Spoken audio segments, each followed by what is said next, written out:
That's the way I come. So there. There you go.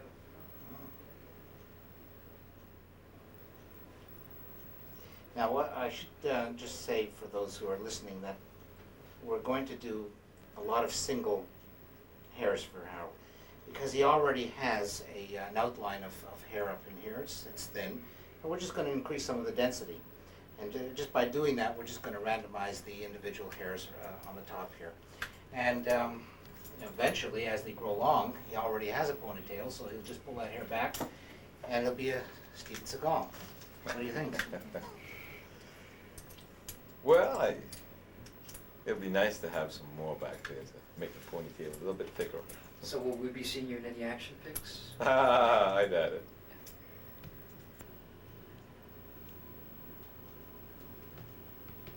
Yeah, Sure. yeah. Up in here? Yes, just a wee bit. Yeah. Yeah. Straight all the way down. Yeah.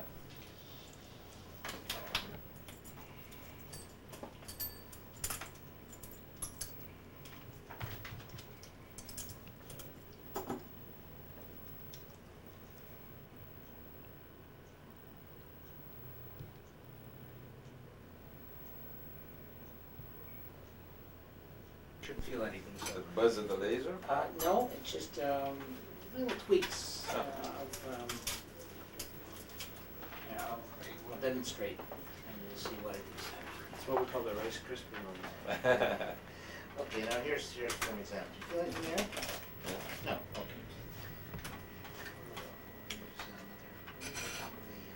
It's a weird sound, isn't it? Yeah.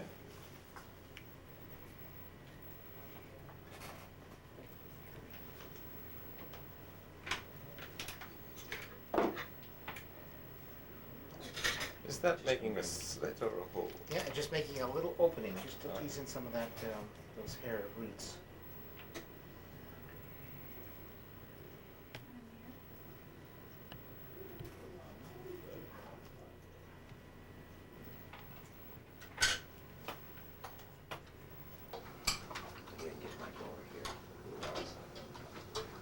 So how many people out there would be Candidates. So if you feel little shiny heads in the room next door.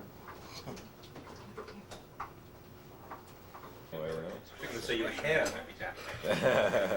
no, we play wind walk for the Yeah? softball. Yeah. That's more fun. You can go after it. You don't care whether the ball hits you. You know. Makes you feel brave. I'm from Essex, so Yeah. we have a great team. Yeah. Brought up on it. Graham Gooch is a local hero. Do you still play? Very good. It's live? You mean? Something trickling behind my right ear. It tickles. Warriors signed Maryland center Joe Smith, the first player taken in the NBA college draft. Well, it's just like me putting plants in the garden. Or you'll give you a break, reforestation. I hope I don't grow any oaks.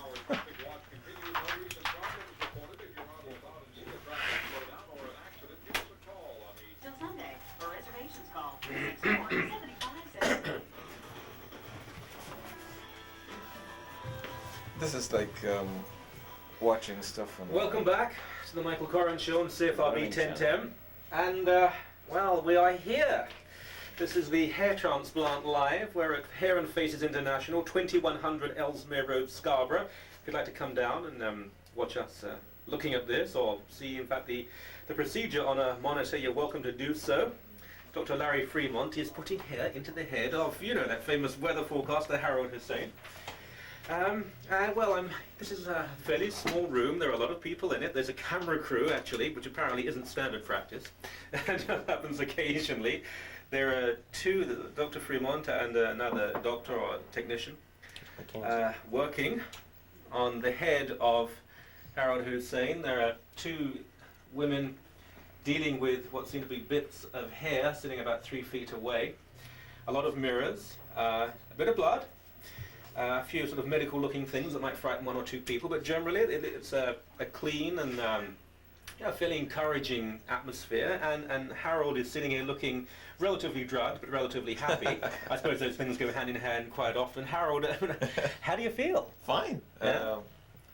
There's numbness in the scalp, but otherwise, nothing. I'm fine. I feel normal. Yeah. Yeah. Well, you're never normal, of course, but...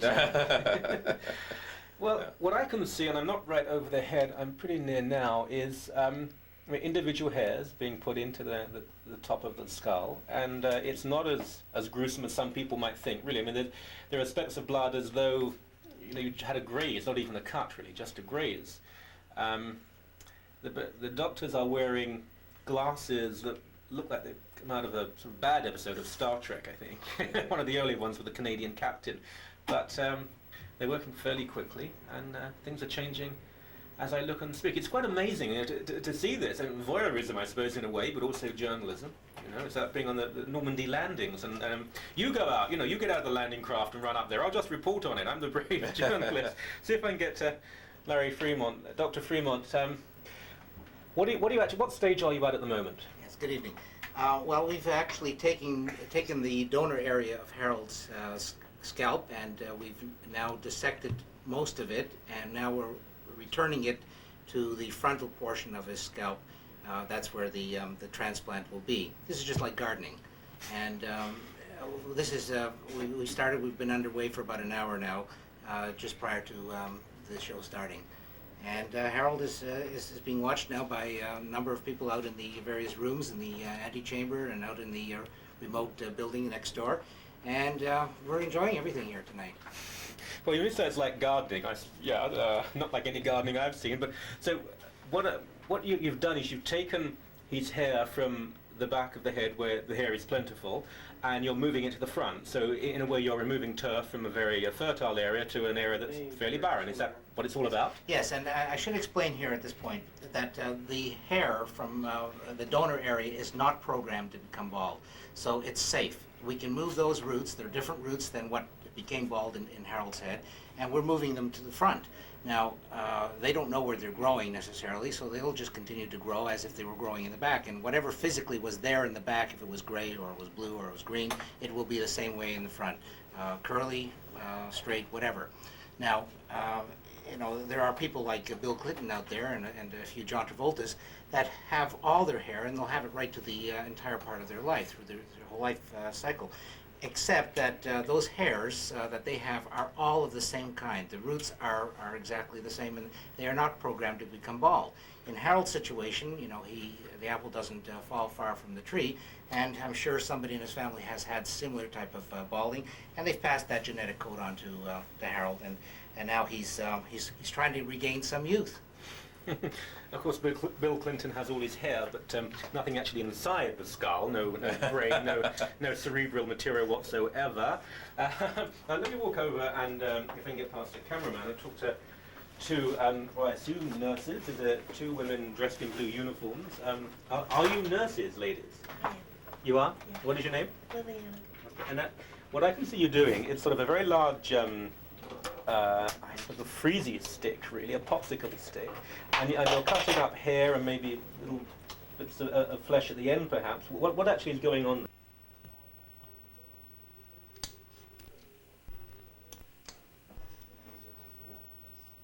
That's one follicle.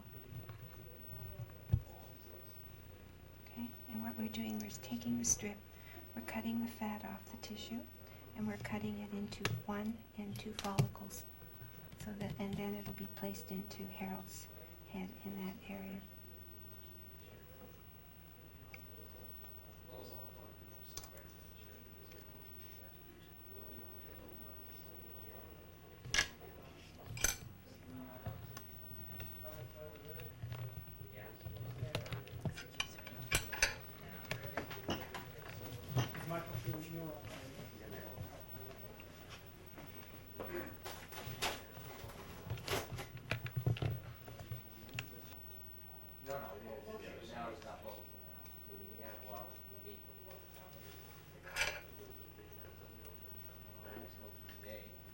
keeping these in saline solution, and we're also keeping the strip moist while we cut it up so that it doesn't dry out under the lights.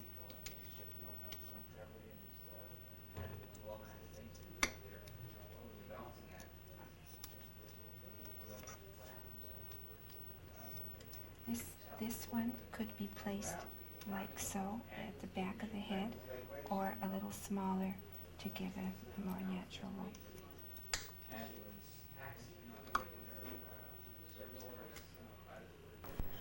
Since January. Ah, you're quite new. Yes, Are I you am. sure you know what you're doing? Yes, I do. know what I do. I'm only teasing. Amazing to see this going on. Individual hairs are being sliced and being put into what do you call that round plastic dish? I suppose a round plastic dish. It's a petri dish. Ah, or the technical term, round plastic dish, I think. Okay, let's go to Harold again. He looks pretty. Harold, no pain at all? No pain. No? Absolutely nothing. No pain, no gain, of course. Oh, well, I'll have some gain. I suppose when the anesthetic is starting to wear off, I might feel something. Yeah, well, let us know, because that'll be really good Oh, radio that journalism. Well, I suppose the anesthetic won't be wearing off until sometime during the early morning hours. So Sometime early 1997, I suspect. if it keeps me up overnight, I'll be phoning Dr. Fremont. No, let me ask you, and I speak as a bald man. I shave. I mean, I have hair at the side of my head. I shave it. I crop it. I'm comfortable with that. Why did you feel? I mean, this is not a procedure. It's relatively painless, straightforward, and it seems to work. It does work. But you wouldn't say, oh, it's fun. I'll have it done. You'd only do it if you really did want to have hair. Why did you feel the need? Why do you feel that baldness wasn't appropriate for you? You know, I didn't feel a need, and the baldness didn't really bother me. I just thought, oh well. This wasn't a dare or a bet, was it? No, I just thought, hey, that's a good idea. I'd thought about it several years ago and didn't do anything about it. And I had a chance to do it about 3 years ago, and never really followed up on it. And this time I thought, yeah, I'm going to do it. Okay, good for you, good man. Okay, we are watching a hair transplant live. Well, I am trying to convey it to you as Harold Hussein is made hirsute. He's made a hairy man. He'll look totally different on television after this. He won't sound very different on radio, of course. That's all that matters. We're at Hair and Faces International, 2100 Ellesmere Road, Scarborough. If you'd like to come down, see this happening on the monitor they have here, you can. Please do. Dr. Larry Fremont is working away on Harold Hussein, and I'm in awe. I really am. I mean, this is an incredible skill here, and it's quite extraordinary to see. If you'd like to call him, and if you'd like to chat, well, you know, the doctors, or to Harold, or to myself, you know the numbers, 872-1010, toll free, 1-800-561-CFRB, cell phone, it's a free call, it's Start Talk. Again, it's Hair and Faces International, 2100 Ellesmere Road, Scarborough. And it's a hair transplant live as I speak. It's the Michael Corrin Show on CFRB 1010. 677-7222 any day you like, because we guarantee it'll be a great day to save. Canada's Home Depot. Does it look any different now? Oh, yeah. Yeah? Weekends on CFRB, we're You can all actually see. business. Saturday evening at 6:30, it's the Royal Bank Mortgage Show. Just dial 1-800-461-0361 to leave a recorded question. Honest Peterson has the Sunday night business show from 6:30 till 7, and Jerry White hosts Money Talk Sunday night from 7 till 8. Jerry also gives investment tips weekend mornings during the Glenn Crowder Show. And Brian Costello's Taking Care of Your Money can be heard 3 times daily, starting with The World at Noon. This weekend, get all the financial news from your business source, CFRB 1010. Welcome back to a very special Michael Corrin Show on CFRB 1010. We are at Hair and Faces International, 2100 Ellesmere Road, Scarborough. I am watching a hair transplant take place live on Harold Hussein. You know Harold from CFRB. Dr. Larry Fremont is in charge. He's being assisted by Dr. Mackenzie, 2 very able nurses who are assisting too. There are 4 people involved in the procedure. And it's quite something to see. It really is to see someone's appearance changing virtually as you look. question to ask, I suppose, are men who seek hair transplants or plastic surgery insecure? Do you think so? Do you think we should meet our maker with the bodies and the hair that we came in with, or less, I suppose? The numbers, 872-1010, toll-free 1-800-561-CFRB. Cell phone, that's a free call, Star Talk. I'm also joined in this room that can't be much more than about, I suppose, 12 feet square, so there's quite a few of us in here now. Sorry about that, Harold, there'll be more later as well. Wait till the catering arrives. Right. Joined by Dr. Wayne Carman from the Cosmetic Surgery Institute. Good evening, Dr. Carman. Good evening. You, not only hair transplants, all sorts of cosmetic surgery you're involved with. Are we talking about insecurity, or simply people wanting to have a bit more fun out of life and look a bit better? I think that there's a wide range of motivation for people to seek various types of cosmetic surgery. Certainly, I think insecurity is one for some people, one issue for some people, but I think it's far broader than that. And I think many people are just interested in looking better and feeling better. Right. It's advanced, obviously, a great deal in recent years. There was a time when the only people who could afford any sort of surgery, cosmetic surgery, had to be wealthy film stars or whatever. It seems to be that even now, people who read the weather can. It's affordable now. Is that true? I would say that's a very reasonable summary of that. I think that certainly most of my patients are regular everyday people. They have jobs, they work for a living, they save their money, and they're careful with it. And I think that most people, when they come to look at the average cosmetic surgical procedure, you're looking generally for anything significant in the range of a few $1,000s. And certainly people would spend that on a nice 2-week vacation somewhere at a fancy resort. And what I tell people simply is 1 year you'll give up that vacation and you'll do something for yourself in the nature of cosmetic surgery. And the results of that procedure will then be there for you year after year. And the snapshots from last year's vacation will just be gathering dust in the desk. So I think it's an investment just to a certain extent in your appearance. And I think costs are certainly reachable for most people. Yeah. Working on the procedure. If you are, well, someone like myself, I'm fairly bald. Can anything be done with someone who is that profoundly bald, or is it just simple, little bits of hair loss that can be treated? Well, Michael, it's a question of Got some running down on my right how much hair do you really need to make yourself presentable? Now, obviously, you couldn't get back all the hair that you started with. We can only take what you have to give us, and we still have to leave some of that in the area that it is, and that's around the fringe and the back of the head. Right. So you can't, in your situation, anticipate a lot of hair. So I'm a hopeless case. Well, I'm not saying hopeless. No, you said hopeless, but I'm just saying that there is the option of having a little bit of hair, and sometimes a little bit of hair can go a long way because it puts the balance back in the facial proportions. Right. So I think that's what you're really looking at. Okay. So it's being realistic, I suppose. Yes. Okay. All right. Well, people are calling in, so let's go to the lines. Let's go to Dave. Good evening, Dave. Welcome to CFRB 1010. Hi. How are you? Good, thank you. I was interested in going through the procedure. I actually went out to the hospital up there, Centennial Hospital, and they were going to do a procedure, and they were talking about $10,000–$12,000. Ooh. And I thought, well, am I that, vain or whatever the word is? And that was about 3 or 4 years ago, so I don't know whether it would be even more than that now, but I was quite interested, and actually, I had heard that even after you have it done, you still tend to lose some hair from those spots where it happens. I was wondering if that's true. Well, I shan't answer that one. Dr. Fremont? Dave, let me address that question now. First of all, I'm not sure what it was that you were expecting for $10,000. Certainly, that seems to be a lot for a few sessions that you could get, which would make most people fairly presentable. So if your expectations are not as high, maybe you can do it for a lot less. I just have a bald spot on the top. Oh, well... about 2 inches in diameter, 3 inches in diameter. Well, I can say from my experience that that shouldn't be very much to have to cover. Now, what I tell people is that they should have a session, let it grow in, see if they're happy with it. I may never see them back again, and they may just be entirely happy, and it's a very small amount of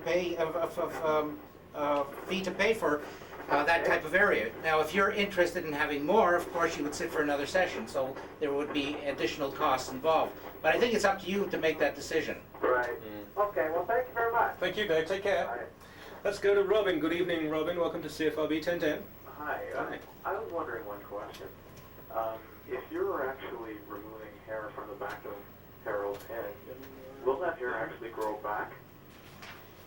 No, the hair that we're removing is now going to be in the front. So those roots are now in the front. They're no longer in the back. But we do close the area in the back. So in fact, if you watched Harold tonight on City, you would have not seen anything different about Harold. But he was missing a little bit of hair in the back already at this point. But won't you have a bald spot on the back of your head? No, it's the area is closed. It's skin back to skin, or hair-bearing skin back to hair-bearing skin. So it's actually closed. So how can you take, are you splicing each hair, or are you just transplanting one piece of hair and so forth to the front of his head? We took a strip of skin, hair-bearing skin from the back of Harold's head, and we are now in the process of dividing that up into smaller pieces. Some of them will be 2 hairs, some of them will be 1 hair, and we're just moving it into the front through very tiny holes. Okay, Robin? Okay, one last thing. Sure. If a man is mostly bald, for example, is it possible to cover the majority of his head or all of his head?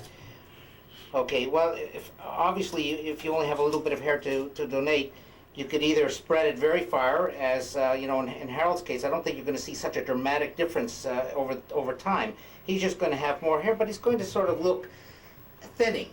And if that's something that you could consider for yourself, you could spread it further, but it'll be naturally thinner. You can concentrate that area that you've taken out into a smaller area, and it'll be more concentrated.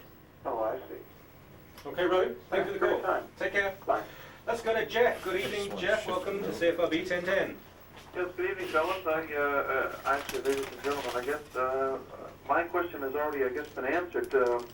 The sportscaster that is on City TV is really the only person that I can really relate to, going from quite partial baldness to a full head of hair. I'm just wondering, Dr. Fremont, how many sessions would you have expected to do on someone like that? Well, I don't remember John Gallagher before he had his hair transplant. That was sort of something that people followed, and especially me, after the fact. So I'm not sure what he looked like beforehand. I believe he had a scalp reduction or 2. That's to close some of that bald area in the back. So some of that bald skin was removed, and some of the hair-bearing area was shifted up into that area, and then the front was planted. Is it for that particular procedure that you're talking about, that doctor? Is that where they insert some sort of an inflatable, expandable? Yes, you're correct in that. It was called a tissue expander, but the tissue expanders made you look very grotesque for about a month or 2. So it was very difficult for most people to consider that as a way of appearing, especially if they're in a business situation. So they have now a device which is called an extender, which is put in under the skin and actually just stretches the skin together, and there's no inflation necessary. And you leave it in for about a month, take it out, and you've advanced some of that skin from the sides up into the area, and you can remove that area very easily, and the sides that are moved up into that area are not stretched, and they don't have a tendency to stretch back. Okay, thank you for the call. Great, thank you. So Michael Corrinshaw on CFRB 1010. We're at Hair and Faces International, 2100 Ellesmere Road, Scarborough. You can come down if you like, have a look at what is going on, watch it on the monitor, perhaps even live. Larry Fremont, Dr. Mackenzie, 2 nurses, are putting hair into the head of Harold Hussein, from the back of his head to the front. And I'm here to watch it. Wow, there's a story to tell people. It's a Michael Corrinshaw on CFRB 1010. And now the news with Mike Cleaver. Good evening, it's 8:30. The downtown Toronto temperature 14 Celsius, 58 Fahrenheit. The CFRB forecast. A few cloudy periods overnight, the low 10. Cloudy tomorrow. A live hair transplant. Harold Hussein, of course, you know Harold from the station. Hair is being taken from the back of his head and moved to the front to make him look more hairy, I suppose is a vulgar way to put it, more handsome, if he could be more handsome. And taking place as I speak to you now. And just to set the scene again, this is a fairly small room, a clinical room really, it's about 12 feet square. There are 2 doctors, Dr. Larry Fremont and Dr. Mackenzie, working on Harold. There are 2 nurses who are assisting preparing the hairs that have been taken from the back of his head, put into the front. There is a little blood, very little, not very much at all, not even like a cut, like a graze perhaps, like a grazed knee or something. Harold is not in any discomfort. He's been singing quite a bit, and he seems to be fine. And I heard actually during the news break that Dr. Mackenzie not only is he performing, he's a satisfied customer as well. So you have hair that you didn't have at one point in your life and career. That's right. Up until about a year ago, I was severely bald, and I started the hair transplant process. I've had 3 sessions done, and everybody that notices me has really noticed a big difference. But you didn't get into this line of work after having, I mean, it was just coincidental? That's right, yeah. I was performing hair transplantation as a bald person. This is a bulletin from CFRB News. 12 people, including 9 Canadians, are missing after a helicopter chartered by a Saskatoon-based mining company disappeared in the mountains of Central Asia today. Oh, no. Details on that story and more coming up on the news at 9 on CFRB 1010. When news breaks out, we break in. It could happen anytime. CFRB 1010. I was just talking to Dr. Mackenzie here at Hair and Faces International, who is assisting or working with Dr. Larry Fremont on Harold Hussein, removing hair from the back of his head to the front, and I'm saying that he's also a satisfied customer. But I detected a Scottish accent, and of course everyone is bald in Scotland, aren't they? That's right. It's well, there is a genetic factor to baldness, so often you do find that there's pockets of areas where you find a lot of bald people. I don't know if Scotland's one of those. Well, I was being facetious, but I could believe it actually. Bad teeth and no hair wouldn't surprise me at all. Let's go back. Harold, how are you feeling? You still feeling okay? Oh yeah, feeling fine. Yeah. Is it numbness at the top, I assume? Yeah, it feels like somebody else's head, actually. It is, They're in fact. working on. It isn't your head at all, it is someone else. You fell for it. Well, that's amazing. Let's go back to the lines. Let's go to Jeff. Good evening, Jeff. Welcome to CFRB 1010. Hi, Jeff. You there? No, Jeff is not. Stan, are you there, Stan? Yep, I'm still here. Hi, Stan. Welcome to CFRB. Thank you. Listen, I'm bald and incredibly virile and attractive to women. I mean, what's wrong with being bald? Are you talking to me? Yeah, you. I'm going to tell you a little story. Okay. When you're going thin at the front, it means you're a thinker. Yeah. And if you go thin at the back, it means you're a lover. Yeah. So if you go thin at the front and the back, it means you think you're a lover. Not a thinking lover, but you think you're a lover. Hey, let me Great. say this to you, Michael. I've enjoyed the show before. Your philosophy seems to be the same as mine. Right. And I think maybe even Harold. So I'd like to say hi to Harold. Hi there. And just Harold? Yes, hi, how are you? I missed you today at the restaurant and didn't realize that you're having your hair done. Well, I didn't tell you, Stan, but yeah, that's what we're doing. Yeah, so maybe there's hope for me, is there? Pardon me? Maybe there's hope for me. Oh, certainly. And it doesn't pain at all. You wouldn't feel anything but the initial pinprick of the anesthetic needle going in. Yeah. Well, I'm going to look forward to seeing you whenever. And who knows, I might even take the plunge. Okay. Well, you know where it is. Hair and Faces International, 2100 Ellesmere Road, Scarborough. And good luck with it, Stan. Okay. Take care. And thanks for talking to me. Okay, bye-bye. So Michael Corrin Show on CFRB 1010. The question I would throw out to you, are men who seek hair transplants or any form of plastic or cosmetic surgery insecure? I think it's worth thinking about. One more call. Eva, welcome to CFRB 1010. Hi, Michael. Hi there. I have a question for the doctor. Which one, Dr. Fremont? Yes. Okay. Why doesn't he use the hair from the chest? Ah, good, yeah. Some men have a lot of hair on their chest. Yeah. Okay, I mean, can you use hair from other parts of the body, not just the head? And I mean, any part of the body, really? Yes, you can. As long as it's your own hair, you can put it anywhere. But the problem is that the hair on the scalp has the longest growing cycle, so it's going to get long. If you take it from the chest, it'll only be as long as it was on the chest or on the arms or any other body area. I see. Okay, Michael. Yeah. Could you use also a donor? A donor.